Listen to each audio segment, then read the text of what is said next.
I used to believe the worst thing a person could do to you was take everything you own. I was wrong. There is a man whose entire job is to make people like me disappear. He does not use a weapon. He uses paper and patience and other people's trust. By the time he is finished, the world does not just forget you. It decides you were never worth remembering. His name is Garrett. And 18 months ago, my husband paid him $80,000 to erase me.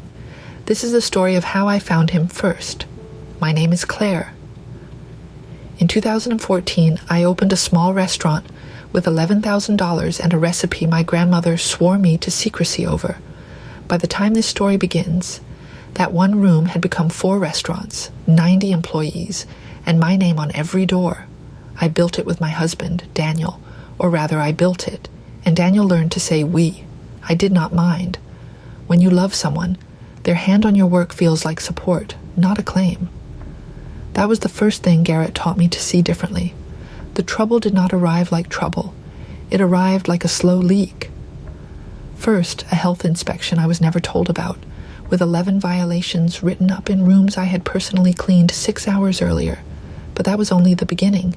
Then a review site filled overnight with 43 detailed 1-star reviews from customers who described meals we had never served on a Tuesday we had been closed. Then my best chef of 9 years quit by text, saying only that he had heard things and could not be associated with me anymore. Each thing alone was survivable. A bad week, bad luck. But here is the whole point of this story. It was not luck. Every single piece of it was placed there, by hand, by a man I had not yet met, who was very good at making a demolition look like an accident. Within 4 months, I had drained $200,000 in savings just to keep the doors open. My bank flagged my accounts. 2 of my managers were approached by a recruiter who warned them the company would be gone within 90 days. And my husband, my partner, my we, sat across from me at our own kitchen table and said, "Maybe it is time we talk about you stepping back. For your health. For my health." The exact phrase. I would hear it again, and that repetition is what finally woke me up. Because people who love you improvise. People who are following a script do not. So that night, instead of crying, I started writing everything down, every date, every name, every too perfect coincidence. And when I laid it across the floor of my office, the pattern was so clean it made me sick. Someone was running a process on me. I just did not know his name yet, so I went looking. And what I found was not one enemy. It was an entire profession. There are people who call themselves reputation consultants, crisis managers, strategic advisors. Most are harmless. A few are something else entirely. They are hired not to protect a client, but to dismantle a target. And the best one in the country, the one the others whispered about, charged $250,000 a job, had buried at least 40 people, and went by a single name. Garrett. Garrett did not break laws. That was the genius of him. He bent the people around the laws. A fabricated complaint here, filed by a real person who genuinely believed it. A leaked document there, technically accurate, perfectly misleading. He never lied. He just arranged the truth so it pointed at the wrong person, me. And the more I learned, the more one terrifying fact became clear. I could not beat him by being innocent. Innocence was exactly what he fed on. He had buried better people than me, people completely in the right. Simply because they believed being right would save them, it would not. So I would need something else. I would need to understand that I was not his first. And if I was not his first, then somewhere out there were the others, the ones he had already erased. And the people he erases, it turns out, are the only people on earth who know exactly how he does it.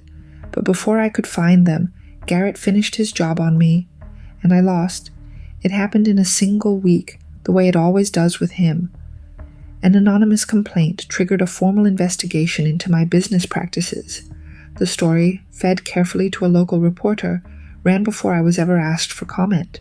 My board, the board of the company I founded, met without me and suspended me pending the outcome.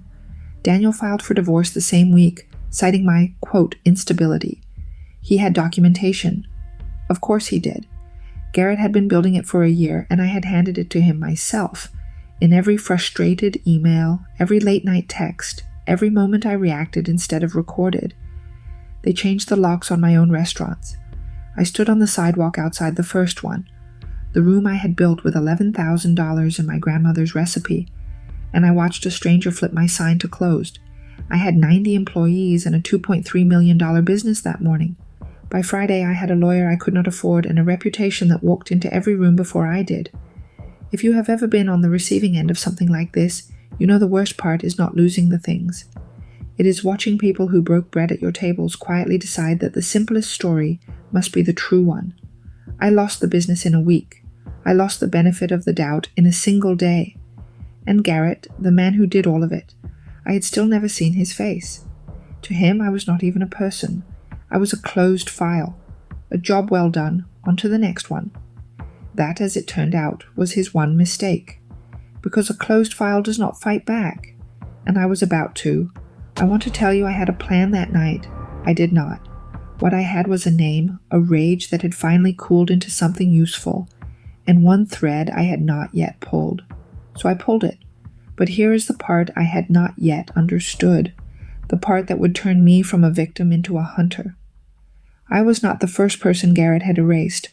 I was not even the 10th. And every single one of the others was still out there, carrying the one thing I needed most.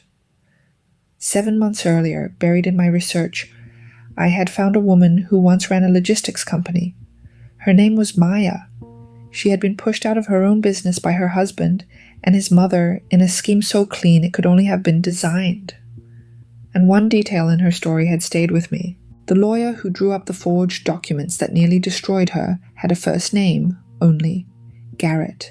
Maya had won her war. She had taken everything back. And buried at the end of her own story was a line that now felt like it had been written for me. The lawyer named Garrett did not go down with the ship. He disappeared with a list of other families he had done this to. So I found Maya. I sat across from her in a coffee shop with my hands shaking, and I told her everything. And when I finished, she did not look surprised. She slid a single folder across the table and said, "You are the 4th person to find me this year. I have been waiting for enough of us to be ready. 4 of us, a restaurateur, a logistics founder, a 44-year-old surgeon Garrett had buried under a fabricated malpractice story, and a city councilwoman of 12 years he had erased for a developer who wanted her seat. 4 strangers, 4 ruined lives, and one name connecting all of them. For the first time in a year, I was not a closed file. I was part of something he could not see coming, but here is the problem with hunting a man like Garrett. Everything he did to each of us individually was deniable. A complaint here, a document there. Apart, we were 4 bitter people the world had already decided against. We did not need more evidence of what he did. We needed him to say it, out loud, while we were listening. So we built him a target he could not resist. Maya created a persona, a wealthy man in the middle of a vicious divorce, desperate to make his soon-to-be ex-wife disappear before she could claim half of a fortune. Exactly the kind of client Garrett built his life around. And we made sure, through 3 careful introductions, that the rumor of this desperate rich man reached the right ears. It took 6 weeks for Garrett to take the bait, and the day he agreed to a meeting to explain his services in person, I felt something I had not felt since the morning my sign was flipped to closed. I felt like myself again. The meeting was in a quiet private dining room, my idea. I insisted on the restaurant. I told our actor it was for atmosphere. The truth is, I just wanted to take this man down in a room that smelled like my grandmother's cooking. And finally, after 18 months, I saw his face. He was not a monster. That is the thing no one tells you.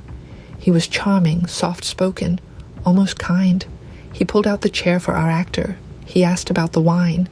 And then, believing he was among friends and money, Garrett explained exactly how he erases a human being in his own calm and patient voice. He described the fabricated complaints, the recruiters sent to frighten employees, the reporters fed half a story. The phrase, he actually said the phrase, "You always frame it as concern for her health. People will forgive cruelty disguised as worry." And in a booth 2 tables away, in a room I had built with my own hands, all 4 of us heard every word. We did not storm the table. We did not shout. We had all learned the hard way that he wins when you react. So we let him finish his wine, shake hands on a job, and walk out into the night believing he had a new client and another life to dismantle. And then we took everything he had just given us and we went to work the way he taught us. Quietly, carefully, completely.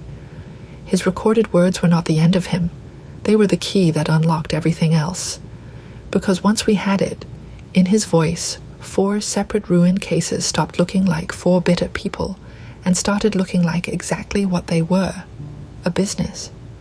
Maya knew the one attorney in the state Garrett's clients could never buy because they had spent years trying. We brought her the recording, the 4 cases, and the pattern that tied them into a single deliberate scheme. She listened for a long time. Then she looked up and said the same thing she had once said to Maya. He is going to wish he had just left you alone. What came next did not happen in one dramatic room. It happened the way Garrett always worked, slowly, from every direction at once. A coordinated complaint, backed by 4 sworn statements and his own recorded voice, went to the state bar, to the attorney general, and to the same kind of reporter Garrett had used on each of us. Only this time the story was true. And this time, it was about him. The man who built his fortune on the fact that no one would believe his victims was undone the moment there were too many of us to ignore. His clients, the husbands and partners and rivals who had paid him to erase us, suddenly had their own names attached to a criminal conspiracy. They turned on him to save themselves. The architect of 100 betrayals was betrayed by every single person he had ever helped. Daniel, my husband, the one who hired him, lost the restaurants and the settlement that followed, because a business taken through documented fraud does not stay taken. I walked back into the first room I ever built, the one with my grandmother's recipe, and I turned the sign from closed back to open with my own hand. Within 3 months, the surgeon got her license back. The councilwoman got an apology printed in the same paper that had buried her, 11 months after it ran the lie, and Maya just smiled and said she would see us at the next one, because there is always a next one. People ask me if I feel sorry for him, for a man who was charming and soft-spoken and almost kind. I think about the 90 people who lost their jobs the week my sign said closed. I think about every person who quietly decided I must have done something, and no, I do not feel sorry for him. He did not ruin lives in a fit of passion. He did it on a schedule with a smile for a fee. I did not beat Garrett by being innocent. He was right about that. I beat him by understanding finally that the truth is not a shield. It is a weapon, and it only works when enough people are holding it at the same time. So if you have ever been the one the simple story was told about, if you have ever watched people decide who you were without asking, remember this: you are almost never the only one. And the moment the others find each other is the moment people like Garrett stop being untouchable. There is one more thing. When the attorney finished going through Garrett's files, she found something none of us expected. Garrett was not the top of anything. He had a client who came back again and again across years and cities, paying him to erase a very specific kind of person, not ex-wives, not rivals, witnesses, and that client has a name too. But that is a story for the next one. So, if this story kept you to the end, and if you want to know who Garrett was really working for, subscribe, because that episode is coming. Tell me in the comments what you would have done the morning you found your own sign.